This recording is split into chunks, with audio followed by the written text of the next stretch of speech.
Are you looking to get on the road to your dream career? You're in the right place. Welcome to the Mentor Select Podcast with your host, Derek Phillips. Always stay up to date on social media at Mentor Select and online at mentorselect.com. Here's your host of the Mentor Select Podcast, Derek Phillips. Welcome to episode 43 of the Mentor Select Podcast. As always, we really appreciate you joining us, tuning in for another remarkable episode with one of our guest mentors. If you have not had opportunity to like, subscribe, share, and review the Mentor Select Podcast, please do so on whatever podcast platform that you are listening. That support really helps to grow the channel and helps to get the podcast to the people who really need it all around the world. I'm really excited to see how our numbers, our Mentor Select community is just continuing to grow. We're approaching the 4,000 downloads mark, which is really exciting just to see where we came from. And it's really just humbling to see every month more and more people downloading the Mentor Select podcast. And it just lets me know that the value that we're offering through our guest mentor interviews is giving people this the inspiration and the virtual mentorship that they need to be successful. Today, we have a remarkable interview with our guest mentor, David Carey, who is the founder of Still Thankful, which is an organization that focuses on serving medical families. So these are families who children are undergoing major medical surgeries or just dealing with potentially diseases like cancer, things like that. The organization focuses on helping them get through those tough times, helping their family and friends help them get through those tough times. So serve them, teaching them what they can do to be just that good support system through such tough experiences. So I'm going to let David give you all of the details and let's get to the interview. Today we have David on the Mentor Select Podcast. How are you, David? Doing well. How about you, Derek? I'm doing great. We're happy to have you. Happy to be had. Awesome. So it's a mutual happiness. Great. Yeah. So David, here on the Mentor Select Podcast, we like to get to know our guest mentors a little better. So do you mind sharing something that most people don't know about you with us? Back when I was a kid, I was studying piano quite a bit when I was little and hated the practice, but they were prepping me to be a concert pianist back when I was in elementary school. Oh, wow. Was that by choice as far as were you like naturally drawn to the piano or your parents made the choice for you? The parents kind of made the choice. And when I decided I was going to stop the piano, they said, okay, but you pick up some other instrument instead. And in fact, this is probably one of the first lessons I guess I would share. And one of the biggest lessons I would share is I tell all my kids all the time that you're not going to regret what you do when you look back on life. You're going to regret what you didn't do. Right. And if I have to look back, probably one of my biggest regrets would be not following that path of the piano. It was my great-grandmother bought a baby grand, brand new. We now have it. So it's over 100 years old, antique. I still play it. I pick around on it, but, not very good at all. Because of giving that up, I played trumpet for about a year, and then I got braces, and that little mouthpiece was hard to play. So I ended up switching over to baritone. Okay. There are a couple instruments that are a little more nerdy than a baritone, but not. It ranks up there, huh? Yeah, and then you look at people like, Billy Joel and such, that what they've done with the piano, that's a lot more cool than a baritone. So at least I stayed in music. I enjoyed that. Definitely, I can understand. So you play music? No, I tried the trumpet in, I think it was 6th grade. Seventh grade. Yeah, and I wasn't good at it. I didn't stick with it. But my uncle, he's my legal guardian, and he made us play sports. So it's kind of something similar where it wasn't an option. You had to play sports. Yeah. So the lessons we learned from it and just the values. So I guess it's kind of, was your parents' similar approach? They knew that you learned so much from, playing instruments. Yeah. And also the team aspect. I mean, in a band, right. It's a team. And exactly. You learn how to interact with others. Yeah, at the time I didn't understand, why do I have to play sports? What do I don't want to? But yeah, later on I understood exactly why. Did you ever regret it along the way? No, definitely didn't regret it. Regret not working even harder exactly. in sports. Yeah, but Definitely. Well, thank you for sharing that with us. For the listeners, we really encourage them to follow their passions because I feel like that'll lead to their dream career ultimately.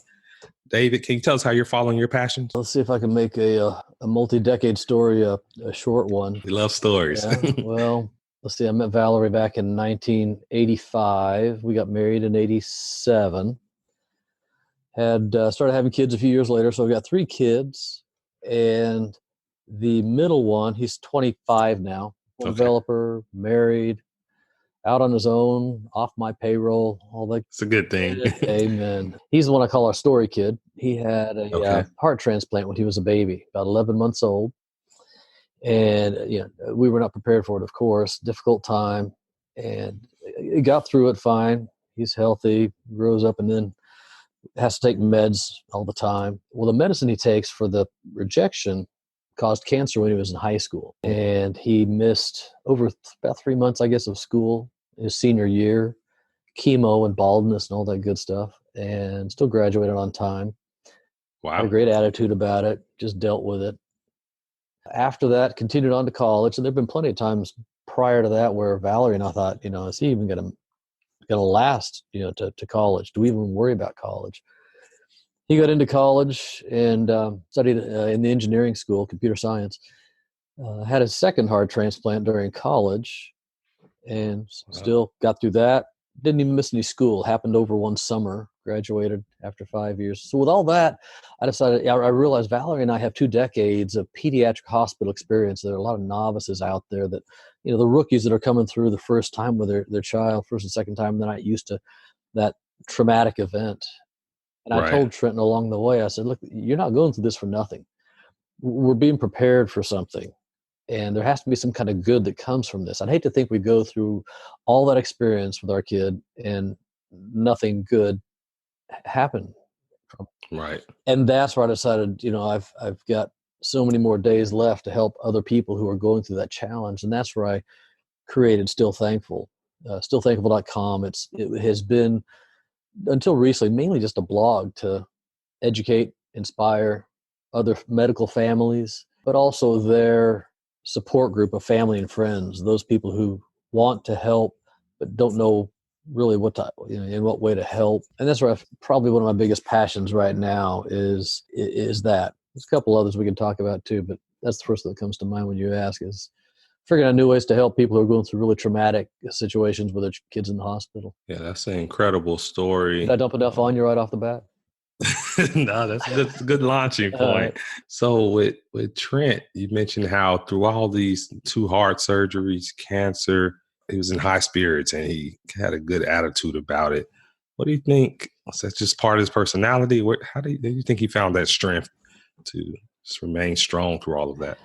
Well, it started when he was a baby. Are you born with it, or is it something that you develop along the way? Well, he had a transplant at such an early age and was going to the hospital on a monthly basis for checkups.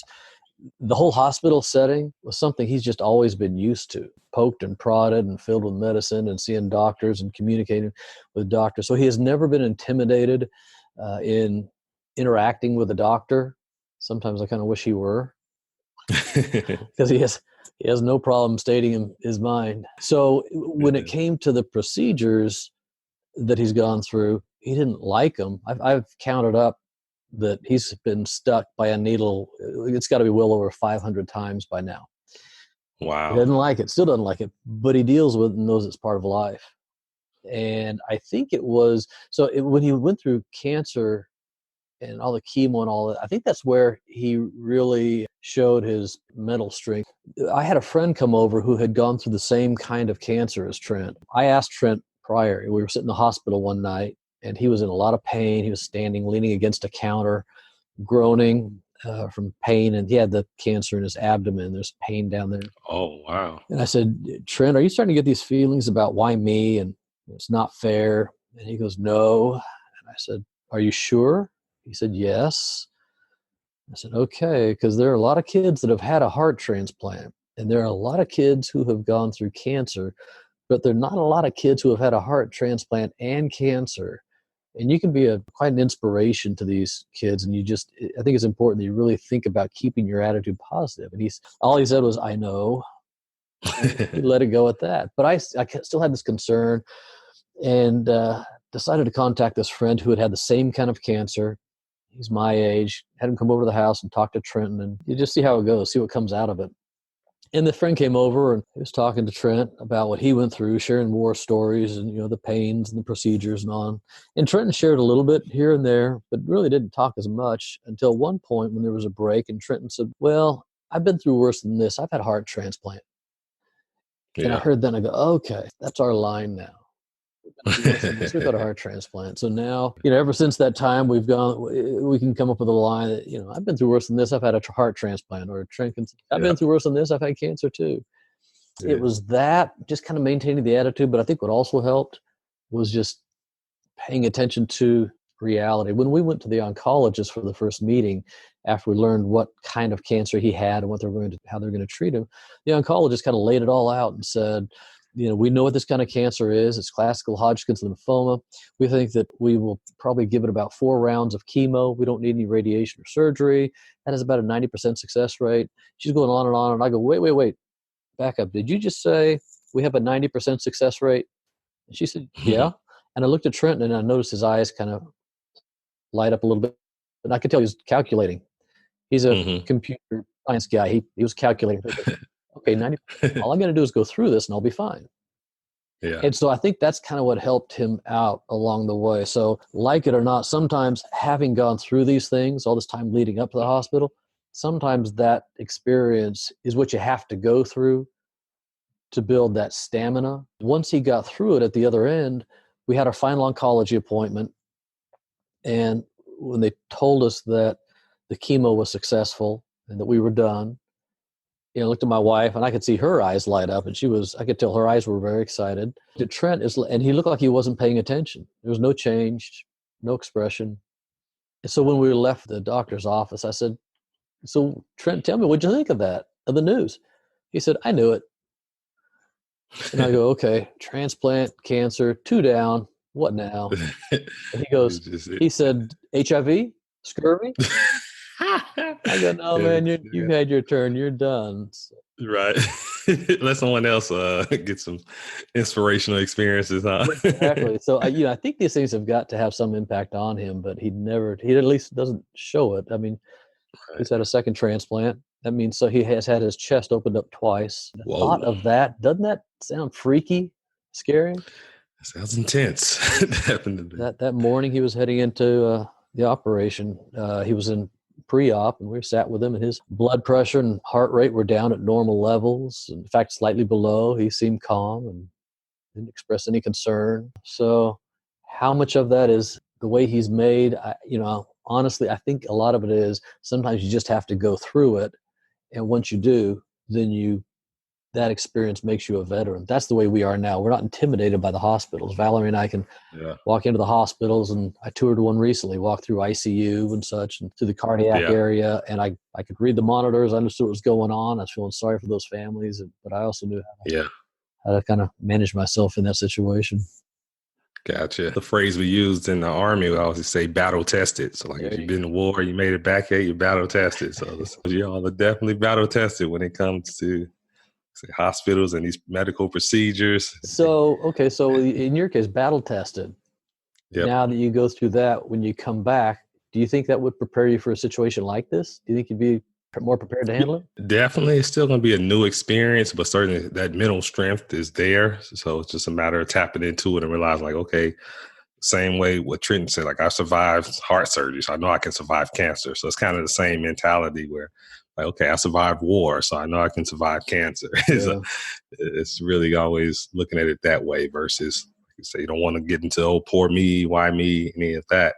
Just really mentally preparing for it. So. Something I hadn't talked a lot about. He would have been, 17 when we were going through the cancer, and Valerie had a heart talk with him one night at the hospital about life and death, and was he concerned, and was he worried about that? And he said no. But what he told her was, he said, everybody dies. Some people just have more time. Right. Again, if that's not the way he really felt, he hasn't let on to it. He seems to understand that his health is probably a bit more fragile than you and me. It doesn't slow him down. He's just a regular guy, and I think that's kind of what he wants, just move on with life. Wow, I love it. Sounds like an incredible young man. And what's really remarkable about all of this is how you all have taken your experiences and now created this organization. Still thankful to help other families that's going through similar situations. You mentioned earlier about how like maybe new families, rookies, where they're just being exposed to the hospitals and these procedures. What kind of advice could you give to them to help them try to get through that? The three main lessons I've learned along the way from that whole experience, and the first one from our first experience is having a team. And I think it's a really big issue nowadays. In fact, there's a talk that I've created around that, the team of family and friends that'll take care of you. But when you're in the hospital, it's the family, it's the friends, but it's also those healthcare providers, the nurses and doctors and people in the hospital, administrators and all that who really, when you're in a pediatric hospital, like we were at Children's here in Dallas, you can tell everyone is just really caring. The challenge that I've noticed, though, in recent years is when you compare it to 1995, when we were there, people rarely had cell phones, certainly didn't text. Yeah. Email was rare.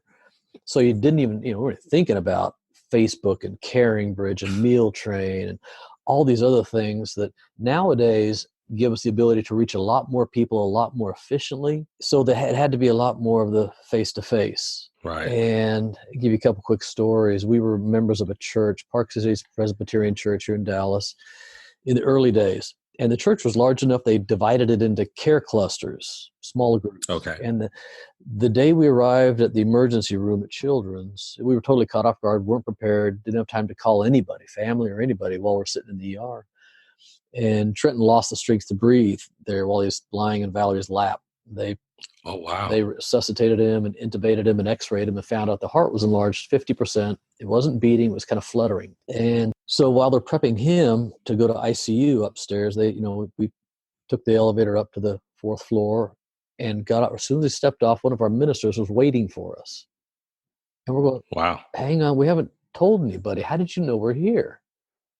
Well, the head of our care cluster just happened to have volunteered at the ER that day, saw our name on the list, called the church, minister was already waiting for us. And that kind of helped continued throughout. Valerie would not leave Trenton's room in ICU if I wasn't there or a family member or a friend or someone. So the women from the church set up a schedule to where somebody would be there, come around 10 o'clock, 11 o'clock at night.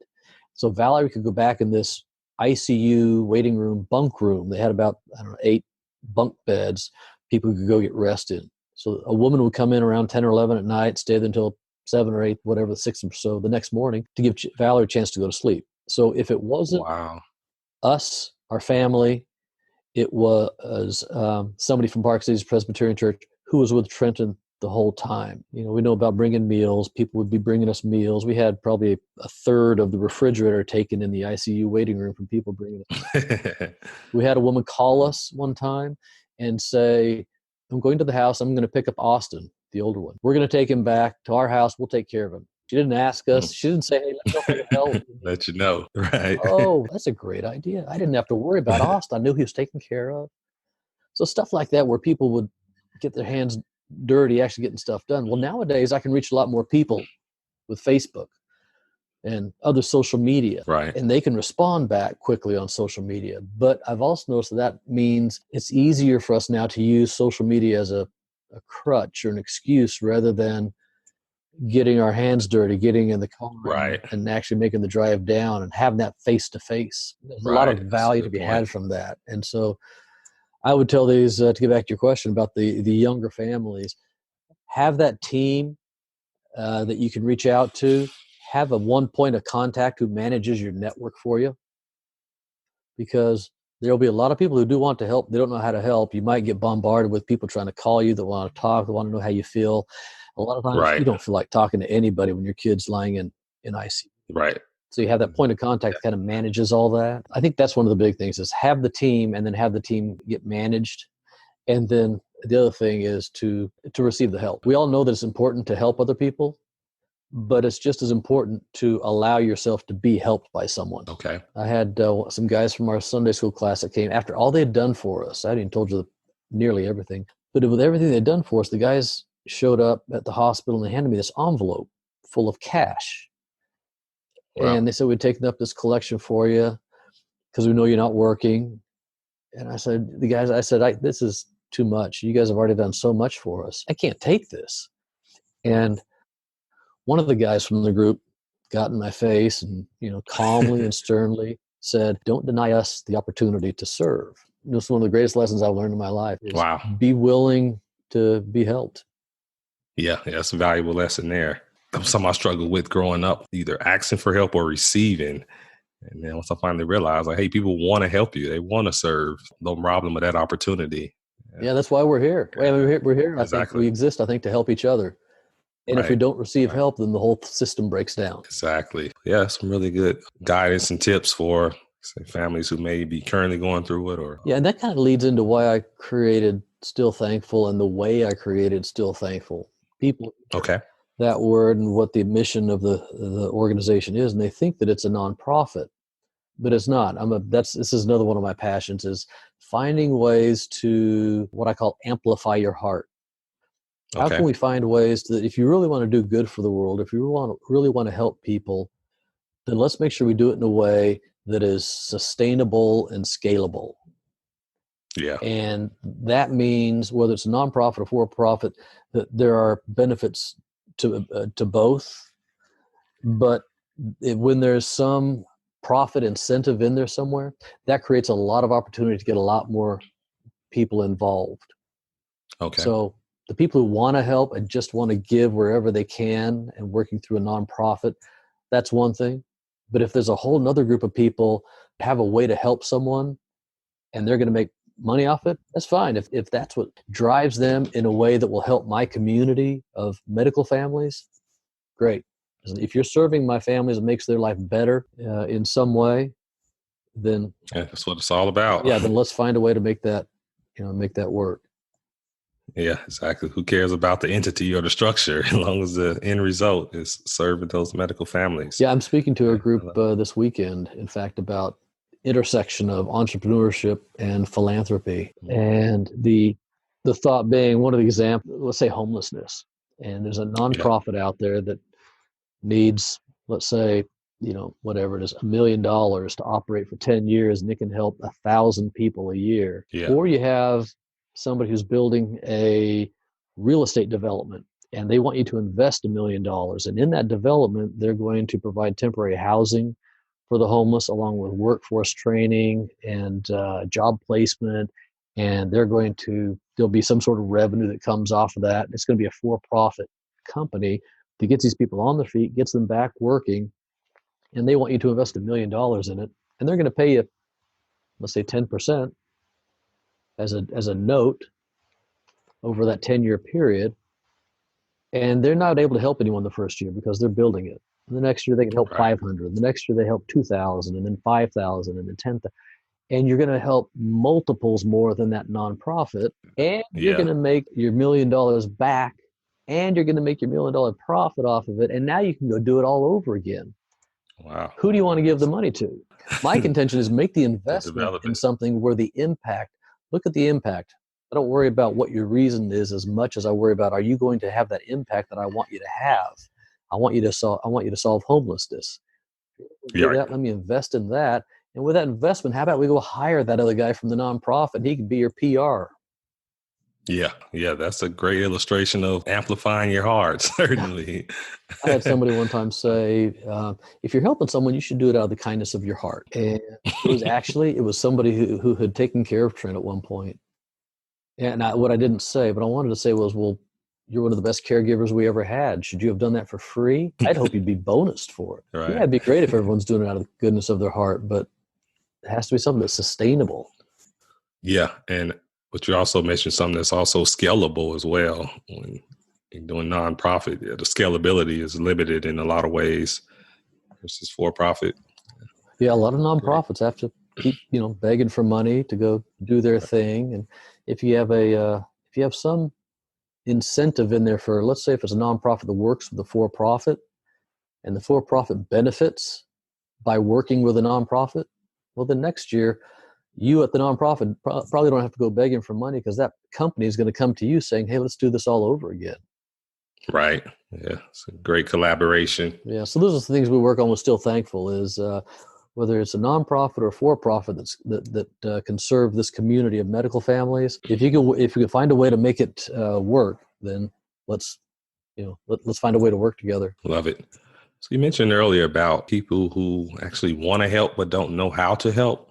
How does Still Thankful give those people guidance or empower them to help medical families? That part's new. We just started it up over the last year, so we're just starting to come up with different tools that'll allow them to do that. So to this point, it's been a blog. For 3 years, I was just blogging, and the hope was that I could reveal to all of our supporters, here's what it's like on the inside. Here's what it's like being a medical family. When sometimes even you don't know if your kid's going to be, if he's going to wake up the next morning, or the constant regimen of medicines or the procedures, and just that whole, how do you deal with that kind of a life when they can't be around certain animals and can't do certain activities and all that. That's what it was, is just to make them understand and also inspire them that life can be good, that in spite of life's challenges, you can be still thankful. Yeah. And I realized this past year, again, kind of putting my money where my mouth is, I needed to find ways to create sustainability and scalability in my own efforts. And so we've just started. So there's on the site, on stillthankful.com, there's a resources page, and there are a few, just very short ebooks that teach the 3 lessons. The first ebook being about having a team. The second book from our cancer journey was about attitude. And the third book was about our second transplant. And that's about just pushing forward, and even when things are bad and out of your control. There's a survival kit that you can send somebody at the hospital. So you don't know what to send them. You want them to know you're thinking about them. You can send a card, but the survival kit will have, like non-slip socks, because the hospital is cold. The floors are cold and slippery. Good quality instant coffees, because the coffee is not the best, and teas, the best at the hospital. So things like that are actually something they could use, and you're showing you're thinking about them. I'll tell you about something else we're working on now. Is on May 18th, we're going to have a tournament, an online gaming, esports tournament at Children's. And we're going to have, supposed to have Michael Irvin, Dallas Cowboys, NFL Hall of Famer. Legend. Yeah, he will be there, and we're getting a professional gamer from, Jerry Jones, owner of the Dallas Cowboys. He has a professional esports team, and they're going to supply one of their gamers. So those two, along with a kid from the hospital and the kid's parent, will make up a team, and we're going to switch out the kid. 4 different kids will play with Michael and this gamer in a tournament. Raise money for for Children's. Children's is renovating their emergency room. They've got a big campaign going on, so we're going to see if we can help raise some money for that. But at the same time, what's really cool about this, there's this company called Balanced Media Technology, and I think the website is bmt.world. They've got this technology that plugs into gamer systems and creates the equivalent of a supercomputer out of all these systems. Wow. And the secret sauce is, while these gamers are playing, actually pushing the buttons, it's driving an algorithm that is helping this artificial intelligence to solve big problems like cancer and heart disease or whatever. And so people tuning in on Twitch will be able to play this game at the same time our gang is going to be playing, and it's going to use that balanced media software. So now these kids, while they're playing, they can be saying, hey, we're helping to solve cancer while we're doing this. So we'd like to eventually build this out to where it's a tournament between multiple pediatric hospitals. That is really cool. So as far as the listeners, how could they support this tournament? Boy, I appreciate your asking. Let's see. Well, best thing, tune in on the 18th. Well, a couple things. There's a website, playitforwardesports.com. Gives them information. We'd love for them to share it on social media. I'm a novice when I don't know how to do all the social media stuff. I have a friend helping me with that, but share it wherever you can on social media about the upcoming event. Tune in on the 18th and let everybody else know about it.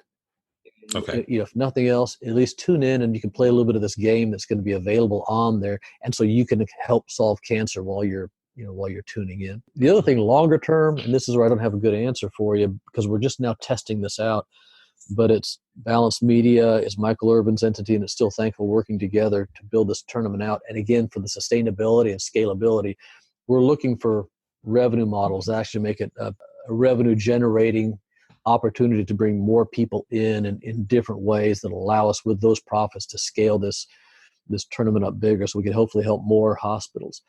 So think about how that helps the families. First of all, it helps these 4 kids, just treating them special, getting to hang out with a professional gamer and Michael Urban. But it's also giving their friends, now they can reach out to their community of family and friends to support them on that day, gives those people a chance to show some kind of support. Awesome. We're looking forward to it.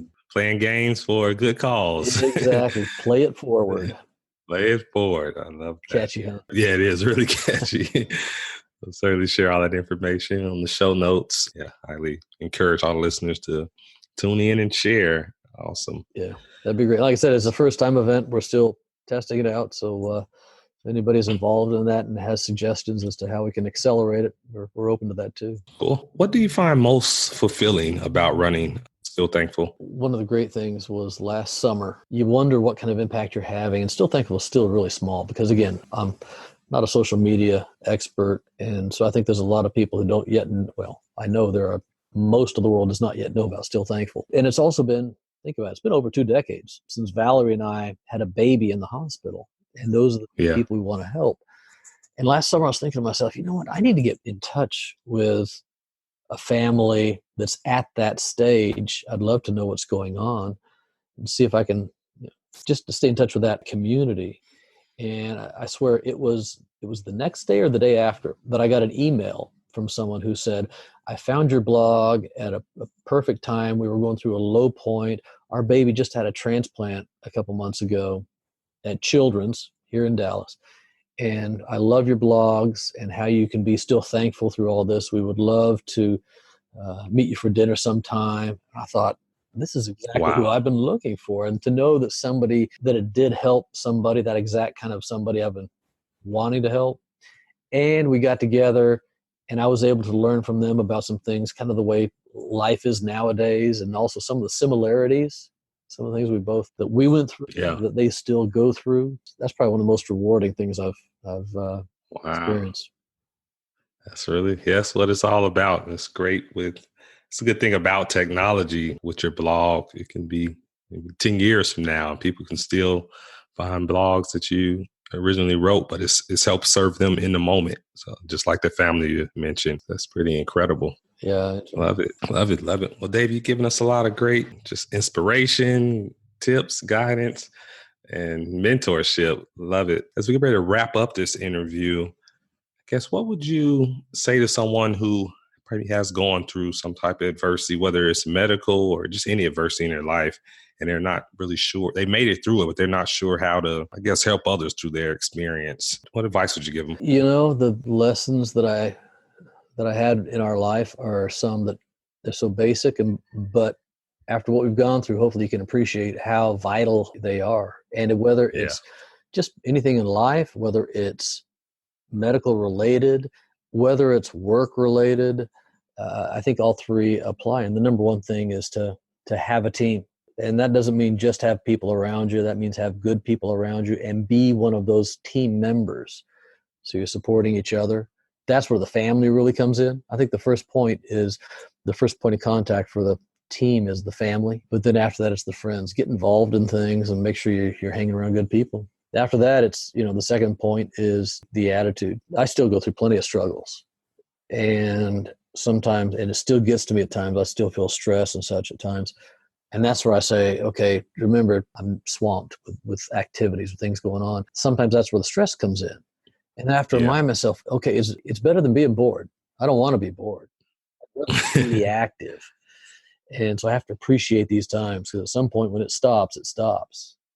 Right. So even the tough time, keep the attitude positive. And that is where you'll be able to look back if you're mindful of this and think, okay, keep my eyes, will be looking for things I can be thankful for. when you're going through those struggles, that's where you'll learn about being still thankful. When everyone's got everything they need, all the money and friends and things that you need, and you think life can't get any better, that's easy to be thankful. Right. It's during those challenges, if you keep your eyes open, where you can be still thankful. And it's those times when the challenges come that people are helping you out. Think about the irony. If you didn't have the challenge, they wouldn't have helped you out. There'd be nothing to help. Right. So be open to those times where you're able to be thankful. And then lastly is just, even when times get tough, you got to keep pushing forward. Don't stop.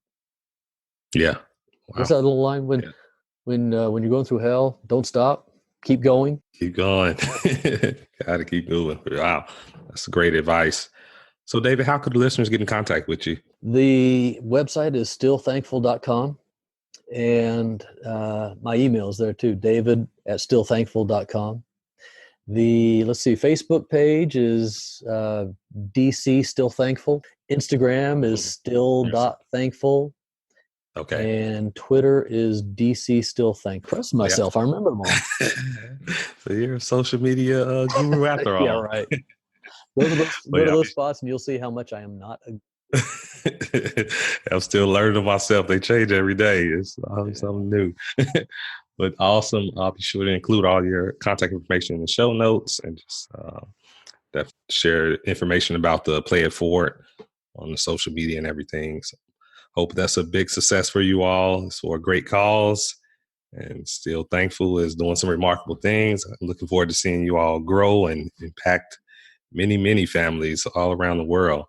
So thanks for joining us. That was a terrific interview with David Carey, the founder of Still Thankful, which is just a remarkable organization that's serving so many medical families who certainly need the support and guidance. Be sure to reach out to David on stillthankful.com, and also his email. He's on Facebook, Instagram, all of those social media platforms, and just let David know what resonated with you about this interview, and also just see any ways that you can help his organization grow, or just purchase any of his products, because it really is for a great cause. And there's so many families that's going through just medical issues with their children that this support is vital. Well, we'll be back next week with another guest mentor, so be sure to tune in. Thanks so much for listening to this episode of the Mentor Select podcast, helping you identify and follow your passions. For more great content and to stay up to date, visit mentorselect.com and Mentor Select on social media. If you enjoyed today's episode, please rate and review. We'll catch you next time.